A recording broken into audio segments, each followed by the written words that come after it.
I'm basically an aging soul boy, and that was my first steps into DJing were on the rare soul circuit in the 80s sometime, which was basically like doing all-nighters, playing rare stuff, which mostly playing northern soul stuff back then. I wasn't that much of a collector, I was too young, but that was kind of what got me into DJing. I listened to a whole lot of other stuff, but that was my focus back then. And I moved away from that a bit sooner because back then the scene was really strict, really just 60s and stuff. And I always loved listening to disco and 70s soul, and at that time you couldn't really play that at such events, so for me it was a bit too narrow. When I moved to Berlin at the beginning of the noughties, I was actually not DJing anymore. I was just fed up with it, because up to that point I had done it for quite a while, and I was just I was a bit fed up with it. And then I met some people who kind of brought me back in pretty quickly. I started working for Debug magazine, which established a lot of connections for me. And I met some people like Huni, for example, who really kind of persuaded me back then to get back into the DJing. And we used to do a lot of like back-to-back sets. It was fun. I mean, Soju Bar was the perfect place for that. Had the right size and a really good booker. I had a series of parties going there called Druffalo, which is kind of like a loose, semi-anonymous DJ collective. And we had a residency there, playing music from like all over the board. Like disco was a connecting theme, but we also played lots of silly stuff, and we had some weird topical nights, tribute club nights, where we kind of presented the sound of a legendary club. So we did like nights playing like hacienda music and stuff like that. At that time I was basically working, doing the label Macro and working as a freelance music journalist and DJing, of course.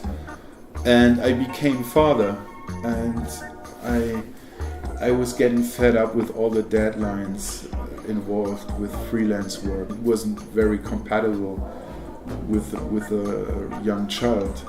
And then actually my wife had the idea, you're going to Hardwax every week.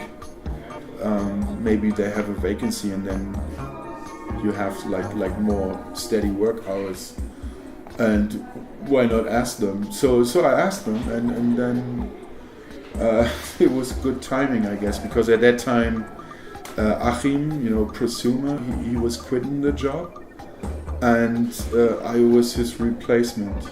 From asking to getting the job was like in 2 weeks. So I asked them, and then 1 week later I was sitting on the table with Mark Ernestus and the store manager, and then I was in, and then I was working like in the store directly and doing mail orders and stuff. And then like I think 1 year later I went into the buying department, and doing this since then. So it's like 6 years ago, I think. And I'm still there. We have a few buyers. It's like at school, Mark and his wife is doing like the US imports.